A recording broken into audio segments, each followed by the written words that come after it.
हरे कृष्णा। जगत गुरु शिल प्रभुपाद महाराज की जय।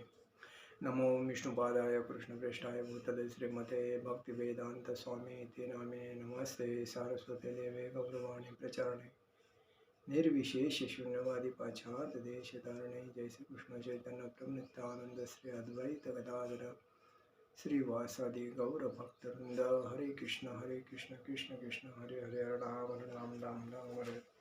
श्रील प्रभुपाद महाराज की जय। श्री श्री परम पूज्य लोकनाथ स्वामी महाराज की जय। निताय गौर प्रेमानंदे। हरि हरि को। हम लोग बात करेंगे अध्याय 17वें पे। यहाँ अर्जुन भगवान से बात कर रहे हैं। वो पूछ रहे हैं, ये शास्त्र विधि मुस्तुज जयन्ते श्रद्धयान्विता तेषा निष्ठा तुका कृष्ण तत्वमोह रजस्तमः। हे कृष्ण, अर्जुन का कृष्ण भगवान से बोलते हैं, हे कृष्ण, जो लोग शास्त्र के नियमों का पालन न करके अपनी कल्पना के अनुसार पूजा करते हैं, उनकी स्थिति कौन सी है? वे सतोगुणी है, रजोगुणी है या तमोगुणी है, ये बताते हैं। तो तभी भगवान क्या कहते हैं? श्री भगवान उवाच त्रिविधा भवति श्रद्धा देहिना सा स्वभावजा सात्विकी राजसी चैव तामसी चेति सा ता शृणु। भगवान बोलते हैं, देहधारी जीव द्वारा अर्जित गुणों के अनुसार उसकी श्रद्धा 3 प्रकार की हो सकती है, तमोगुणी, रजोगुणी अथवा तमोगुणी, सतोगुणी, रजोगुणी अथवा तमोगुणी। अब इनके विषय में मुझसे सुनो। भगवान क्या बोलते हैं? अर्जुन ने पूछा कि यदि कोई ऐसा निष्ठावान व्यक्ति हो जो ऐसे कतिपय नियमों का पालन करता हो जिनका शास्त्रों में उल्लेख न हो, तो उसकी स्थिति क्या होगी? और जो किसी व्यक्ति को चुनकर उस पर किसी भगवान के रूप में श्रद्धा दिखाते हैं, सतो, रजो या तमो में पूजा करते हैं, क्या ऐसे व्यक्तियों को जीवन की सिद्धावस्था प्राप्त हो पाती है? क्या ज्ञान प्राप्त करके उच्चतम सिद्धावस्था को प्राप्त हो पाते हैं? जो लोग शास्त्रों विधि विधानों का पालन नहीं करते, किंतु जिनकी किसी पर श्रद्धा होती है और जो देवी देवता हो तथा मनुष्य की पूजा करते हैं, क्या उन्हें सफलता प्राप्त होती है? अर्जुन कहते हैं भगवान से। भगवान क्या कहते हैं? जो लोग शास्त्रों के विधि विधानों को जानते हैं लेकिन आलस्य या कार्य विमुखतावश इनका पालन नहीं करते, वे प्रकृति के गुणों द्वारा शासित होते हैं। वे अपने सतोगुणी, रजोगुणी या तमोगुणी पूर्व कर्मों के अनुसार एक विशेष प्रकार का स्वभाव प्राप्त करते हैं। विभिन्न गुणों के साथ जीव की संगति शाश्वत रहती है। चूंकि जीव प्रकृति के संसर्ग में रहता है, अतएव वह प्रकृति के गुणों के अनुसार ही विभिन्न प्रकार की मनोवृत्तियां अर्जित करता है। लेकिन यदि कोई प्रामाणिक गुरु की संगति करता है तो उसके तथा शास्त्रों के विधि विधानों का पालन करता है, तो उसकी यह मनोवृत्ति बदल सकती है। वह क्रमशः अपनी स्थिति तमोगुणों से रजोगुणी, रजोगुणी से सतोगुणी में परिवर्तित कर सकता है। कहने का तात्पर्य यह है कि प्रकृति के किसी गुण विशेष में अंधविश्वास करने से व्यक्ति सिद्धि प्राप्त नहीं कर सकता। उसे प्रामाणिक गुरु की संगति में रहकर बुद्धिवर्धक बातों पर विचार करना होता है, तभी वह उच्चतर गुण की स्थिति को प्राप्त करता है। देखिए, आजकल लोग इस भक्ति के नाम पर बाबा जो बने हैं, बापू जो बने हैं, उस वजह से भक्ति भी बदनाम हो रही है। और जो शुद्ध भक्त होके भक्ति जो कर रहे हैं, उनको नाम रखा जाता है। आज देखिए, हमारी जो संस्था है इस्कॉन, उसमें प्रभुपाद ने भक्ति कैसी करनी है उसका मार्गदर्शन परदेश में जाके लोगों को बताया। परदेश में जाने के बाद उनको पसंद आने के बाद वो इंडिया में आके मंदिर बना के उसमें इन्वॉल्व हो गए। और इंडिया, पूरे दुनिया में भारत ऐसा देश है जहाँ भगवान प्रकट हुए, भगवान का जन्म हुआ, जैसा कि राम भगवान का, कृष्ण भगवान का। और दुनिया बोलते हैं भारत में जो जन्म लेता है वो मतलब पुण्यवान व्यक्ति है। हम लोग ऐसे नहीं हैं, क्योंकि बाहर में नशाखोरी, सेक्स, उसके ड्रग्स वगैरह ऐसे काम कार्यों में लोग पैसा व्यर्थ करते हैं, उसके अधीन होते हैं। लेकिन भारत में आध्यात्मिकता पहले से, संस्कार, संस्कृति, आध्यात्मिकता, इसीलिए भगवान अर्जुन बोलते हैं, ये जो लोग आजकल कलयुग में किसी को भी मान देते हैं, मान के उसका फोटो लगाते हैं, मूर्ति बना के उसको भगवान मान के उसकी पूजा करते हैं, ऐसा आदमी मतलब ये कर सकता है, सिद्धि प्राप्त कर सकता है। तो भगवान बोलते हैं ऐसा आदमी नहीं सिद्धि प्राप्त करता है। सिद्धि प्राप्त कौन कर सकता है?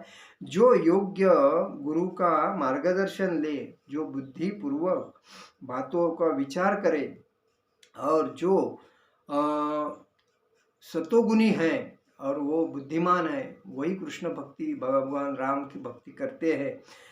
लेकिन कोई जो आदमी सतोगुणी की मतलब संगति करता है, भले वो रजोगुणी है, तमोगुणी है, और उसमें जब सतोगुणी के गुण आते हैं और वो कृष्ण भक्ति में आता है, वो योग्य मार्गदर्शन में चल रहा है। लेकिन जो रजोगुणी, तमोगुणी और रजोगुणी, ऐसे लोग किसी बाबा विबा की भक्ति करके वो कभी सिद्धि प्राप्त नहीं कर सकते। उन्होंने अच्छा गुरु का मार्गदर्शन लेना चाहिए, उन्होंने गुरु बनाना चाहिए। गुरु के बाद में उनका भक्ति में, इसीलिए बोलते हैं, यदि कोई प्रामाणिक गुरु की संगति करता है, उसके शास्त्रों के विधि विधानों का पालन करता है, तो उसकी यह मनोवृत्ति, जैसा आदमी की चेतना है वो क्यों बदलती है, जैसी संगति मिलती है वैसी चेतना उसकी बदलती है। तो कहने का मतलब, जैसी भक्तों की संगति अगर कोई भक्त करता है और वो करने के बाद में वो जैसा बोलता है वैसा करता है, तो वो भक्ति में प्राधान्य प्राप्त मिल सकता है। मनोवृत्ति उसकी बदलती है और उसको प्राधान्य प्राप्त हो। इसी के लिए लोग जो आज किसी साई को मान रहे, किसी बापू को मान रहे, किसी को मुल्ला को मान के भगवान की, किसी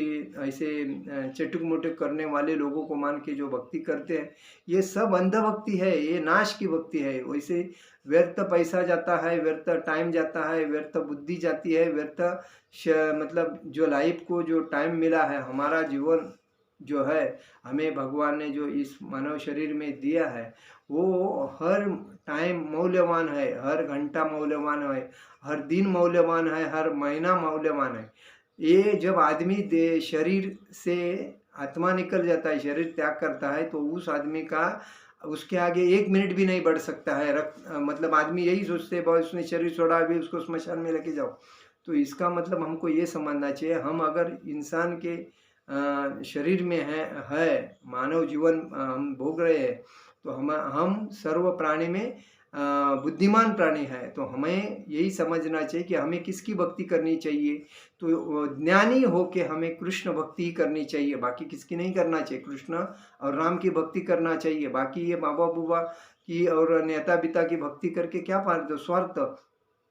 आज इतने लोगों के पास पैसा है, इतने लोगों के पास संपत्ति है, और कोरोना आ गया है, और कोरोना में ऐसे ऐसे पैसे वाले लोग मर रहे हैं कि उनको कोई कुत्ता नहीं पूछ रहा है। मतलब उनको शरीर उठाने के लिए कोई आदमी नहीं है, ऐसी हालत है। उनके सगे संबंधी जितने भी प्रॉपर्टी के लालची है, वो सब लंबा रह रहे, अपने अपने शरीर को बचा रहे, लेकिन जो मर रहा है उसके लिए कोई नहीं। तो इसीलिए हमारा कहने का मतलब है, आदमी ने जो भी है अपने पास अपने फायदे तक जितना है उतना रखना चाहिए, बाकी सबको बांट देना चाहिए। क्योंकि आज गरीब क्यों रह गए हैं समाज में, क्योंकि उनको कोई मार्ग बताने वाला नहीं, उनको कोई धन पैसा देने वाला नहीं, कोई नौकरी देने वाला नहीं, रास्ता बताने वाला नहीं, उसके लिए गरीब है। अगर तुम लोग श्रीमंत हो, तुमको सब कुछ तुम्हारे पास है, तो तुम्हारा फर्ज बनता है कि उन आदमी, जो गरीब आदमी है, उनकी तुम उसके दरवाजे पे, उनके एरिया में जाके उनकी सेवा करो। आज तुम्हारे पास करोड़ों अरबों की जो संपत्ति है, किस काम की है? क्या काम, क्या लेके जाने के टाइम पे तो जाओगे नहीं लेके। तो वो संपत्ति जो गरीब है उसको बांटो, और उस बांटने के बाद उसको एक सेटल बनाओ, जो कि वो भी आनंद से जीवन जिए। और ऐसा करने से आदमी को डबल पुण्य मिलता है, और वो डबल पुण्य मिलने के बाद वो आदमी आशीर्वाद देता है, तुमने जो सही काम किया भगवान उसका ख्याल करते हैं। और भगवान यही सोचते हैं कि जो भक्ति सही ढंग से करता है, भक्ति वो सही रास्ते से भागवत धाम जाएगा। जैसा कि आज ऐसे लोग हैं परदेश में ऐसे लोग थे जिनके पास अरबों की संपत्ति थी, लेकिन उन्होंने प्रभुपाद ने जब बोला कि आप आपकी जो संपत्ति है अरबों की संपत्ति है उसमें से आधा भाग भगवान की संपत्ति भगवान को दान दे दो, उसमें से पाव जो भाग है वो अपने घर खर्चे के लिए रखो और उसमें से जो पाव भाग है वो समाज के खर्चे के लिए रखो, तो आपका पैसे का वैल्यू बढ़ेगा और आपको भगवत प्राप्ति होगी। और ऐसा कर कर के प्रभुपाद जब थे तभी 108 मंदिर बनाए थे, अभी 850 900 मंदिर है। तो लोगों ने ऐसा करके दिया और इंडिया के लोग अपने पैसे का घर में बना के रखते हैं किसी आपस में, लेकिन जाने के टाइम पे एक भी पैसा लेके नहीं जाते हैं। किसका पैसा है? जनता का पैसा है। काय के लिए रखा है को मैं श्रीमंत हूँ, मैं अमीर हूँ, मेरे पास सब कुछ है। एक एक आदमी गाड़ी लेता है, 5 5 10 10 गाड़ी लेता है, चलाता है एक गाड़ी। जाने के टाइम पे सब खटारा में के इधर सड़ते हैं, कोई गाड़ी लेके नहीं जाता है। इसको लेके जाने की वादे है जब वो गाड़ी वाले मालिक को। तो ऐसी ऐसी लालच बना के लोग अपने इतने स्वार्थी हो गए हैं कि आज उनको ये नहीं पता है कि हम आए खाली हाथ जाएंगे खाली हाथ, हमने कुछ लाया नहीं था लेके नहीं जाएंगे। हमें ही लेके जाने के लिए कोई आदमी मिला तो सही है, नहीं तो हमको ऐसे रास्ते में जैसा कोई चीज़ पड़ता है उसकी जैसी हालत हमारी हो गई तो क्या होएगा, ये उसको ही नहीं समझता है। तो इसीलिए समझना चाहिए कि अगर आपके पास संपत्ति है कुछ भी है तो समाज में बहुत गरीब है। समाज गरीब क्यों हो गया? क्योंकि जो बड़े बड़े अमीर लोग हैं, जो उद्योगपति है, जो श्रीमंत लोग हैं, जो पैसा कमा के अपने अपने खाते में रखा है और समाज के ऊपर ध्यान नहीं दिया है।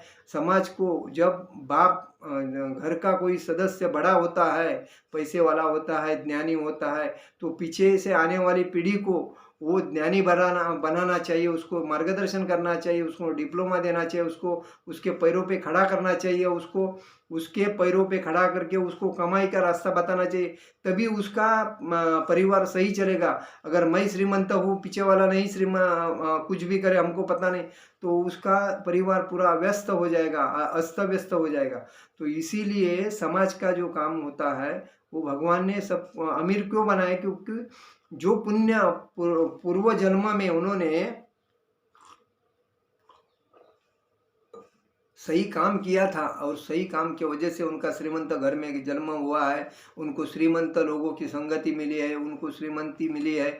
तो उस बेसिस पे उन्होंने जो अपने नीचे जो काम कर नीचे लोग हैं उस समाज में जाके उनको मार्गदर्शन करना चाहिए, उनके पैरों पे खड़ा करना चाहिए और उनको बताना चाहिए कि यही मतलब अपना जीवन कैसा उनको कमाई कैसी हो, उनको मार्गदर्शन देना चाहिए क्या ऐसा।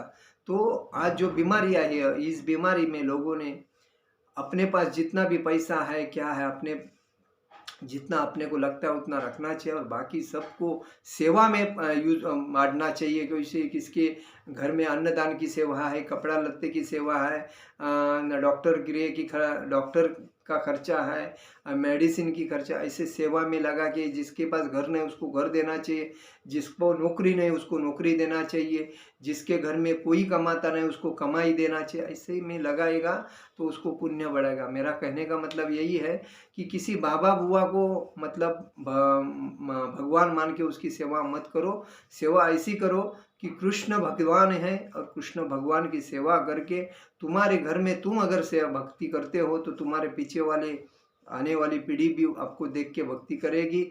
और उसमें आज करताल, मृदंग, हारमोनियम ये तो ऑनलाइन में सीखने को मिलते हैं। तो घर में ऐसा जो कोविड-19 का ये कोरोना वायरस का जो टाइम है तो ऐसे ऐसे चीज़ अपने बाल बच्चों को सिखाओ, खुद सीखो और आध्यात्मिक बनो। आध्यात्मिक बनने से घर में सुख शांति नांदती है और आध्यात्मिक नहीं बनने से आदमी के घर में सुख शांति नहीं नांदती है।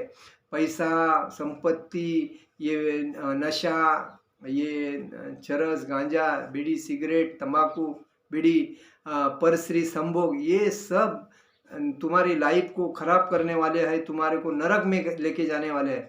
तो ऐसी संगति मत करो। संगति भक्तों की करो, भक्तों की करो, भक्तों के गुण आत्मसात करो, भक्ति में आ जाओ और कृष्ण भक्ति करके अपना जीवन सुंदर बनाओ।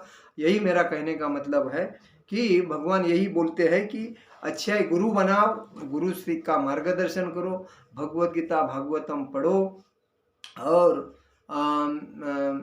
अपने जीवन को सुखी बनाओ। हरे कृष्ण कृष्ण कृष्ण हरे हरे, हरे राम राम राम हरे हरे। जगत गुरु शिल प्रभुपाद महाराज की जय, परम पूज्य लोकनाथ स्वामी महाराज की जय। निताय गौर प्रेमानंदे, हरे हरि बोल।